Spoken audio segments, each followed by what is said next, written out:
Mga kabel, good afternoon sa inyong lahat. Yan. Friday ngayon, anong oras na ba? Ayan. Alas 2 na. Saktong alas 2. So yun.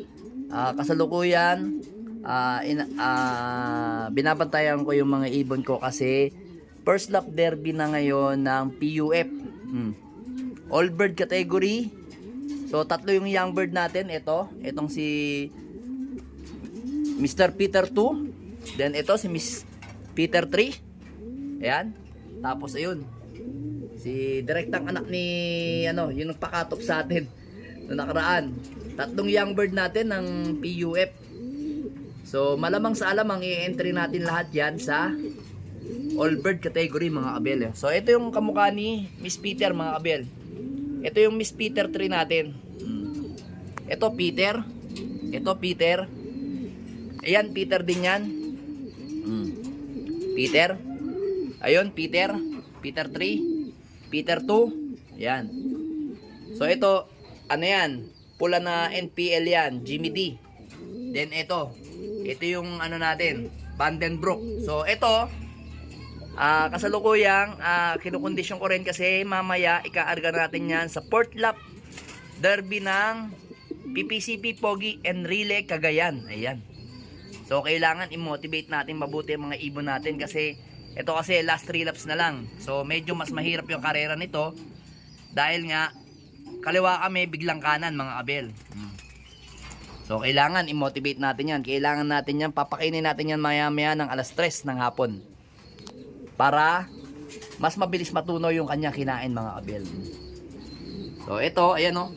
Ito kasi kaya panay bara ko yun nandito mga kabel kasi minomotivate ko sila. Kasi pag isinama ko tong isa, dalawa, tatlong hen na yan, ang gagawin ng mga yan, magbebembangan yung mga yan. Riko. Magbebembangan yan mga yan, yung tatlong yan, panay hen na yan no. Ito pa naman, ang hilig sa bembangan. Ngayon, hindi naman tayo pwede magpabembang sa Friday.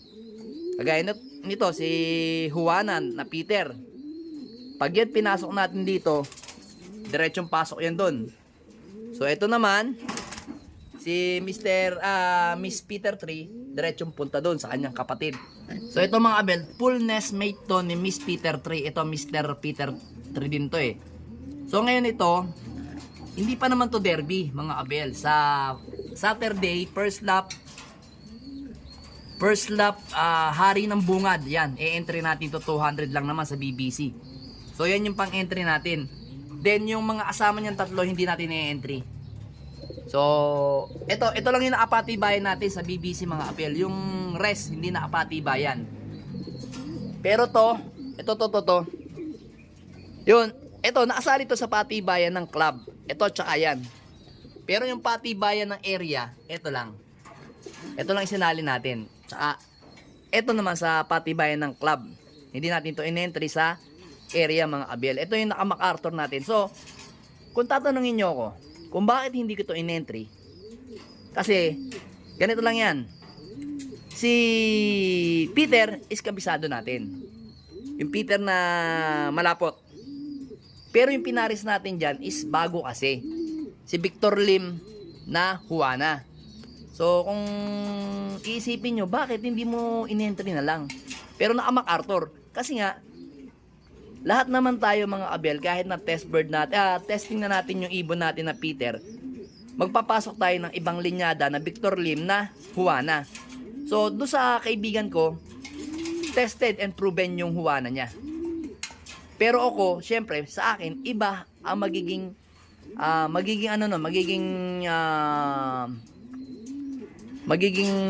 takbo sa akin ng ibon kasi iba na yung sistema at iba yung nag-aalaga mga kabel.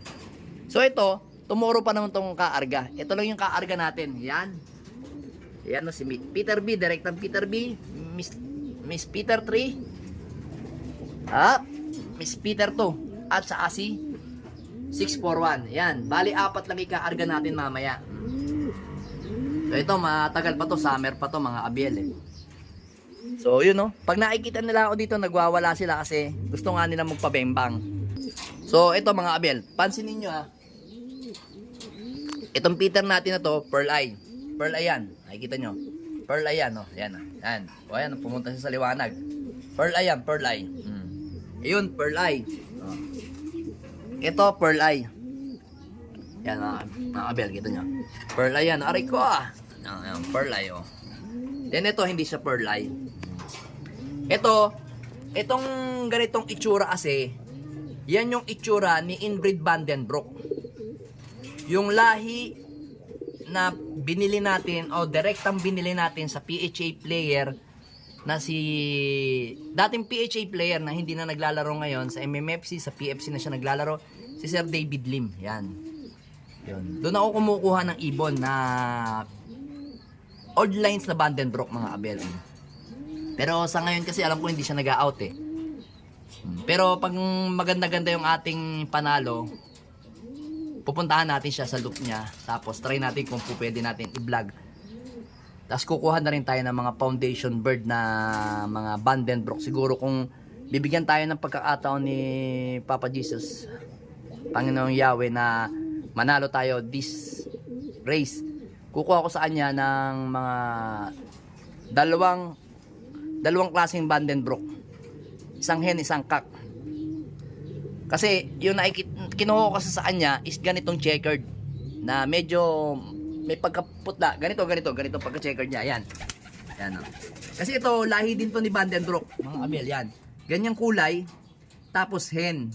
Pero meron siyang Vandenbroek na ganitong kulay, black check. Yan. Ito, anak din to ni Vandenbroek. Yan, oh. Ganitong kulay.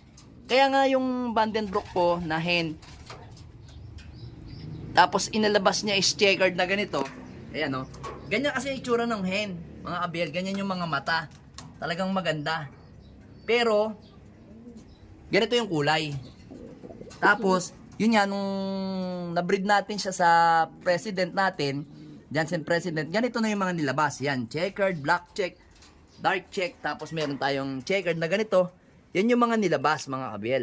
So kaya maganda yung Vandenbroek natin na yun.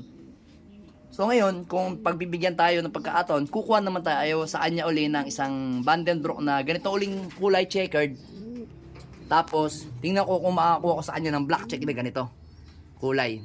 So yun lang, doon lang tayo maglalaro. Pero meron din siyang blue bar. Pero ang type ko kasi ito, kasi nasubukan ko kasi yung mga black check at saka checkered na ganito. Yung blue bar niya, hindi ko pa nasusubukan. So yung mga breeder niya is mga old lines talaga. So try natin kung makakuha ulit tayo ng panibago. Pero for the meantime, condition muna natin maigi ang ating mga ibon kasi mamaya is kaarga na natin. Ito kasi mga to sa PUF natin is first lap all bird ng PUF Atimonan, Quezon. Then ito naman sa Enrile, Cagayan. Yan. Pagkatapos Alcala, tapos Claveria. Yan, tatlong lap sa Agayan na mahihirap. So kailangan kondisyon na kondisyon ng ibon natin. Basta mag-clock lang tayo. Hindi natin kailangan mag-lap winner. Clock lang. Okay na sa akin, mga kabel. Yan. So hayaan na lang muna natin dito. Kasi pag nakikita nila ako dito, yan, nagwawala sila. So baka masira yung mga pakpak nila. Kasi nga gusto nilang pumasok sa kanilang mga asawa. Gusto ko kasi nakikita sila para namomotivate sila na kailangan nila sa Sunday, maaga sila uwi. Yan. Ganyan yung ginagawa natin motivation. Binago natin. Kasi dati, sinasama natin yung hen sa mga kak. So ngayon, binago natin. Hindi natin sinasama, mga kabel. Pero, mamayang gabi, bago natin ikarga, pagdidikit-dikitin natin sila. Para mas ma-motivate sila, mga kabel. Kasi binago ko dati kasi ganitong oras, pinagsasama-sama ko sila. Nahayaan ko lang sila. May napansin akong iba. Kasi kailangan din natin mag-observe sa ibon natin kung ano yung kailangan nila. So ako, medyo sabay na lang natin, veterano na ako, kaya alam ko na mga gagawin ko sa mga ibon ko, mga kabel. So mas mainam ganyan lang. Para maiba naman, testingin natin yung ganyang sistema. Baka sa asaaling swertehin tayo this time, mga kabel, di ba? Kaya nga lahat ng pansier, try and error. Try and error sa lahat ng ginagawa. Walang nakaka-perfect. Hindi porket nag-champion ka ngayon, next season magcha-champion ka uli. Try na naman another sistema. So hindi pare-parehas. Hindi mo kayang consecutive na winter champion, south champion, summer champion. So gawin mo lang steady mo lang yung sistema mo, tapos tingnan natin kung anong gagawin ng mga ibon. Kasi yung mga ibon pa rin ang magdedesisyon kung mananalo ka o hindi. Kasi tayo, handler lang tayo. Kasi pag once na pinakawalan yan sa release point, hindi natin masasabi atin pa rin yan. So, sila ang may hawak ng kapalaran natin kung mananalo tayo o hindi. Pero, tandaan nyo, always think positive. Alright. Subscribe!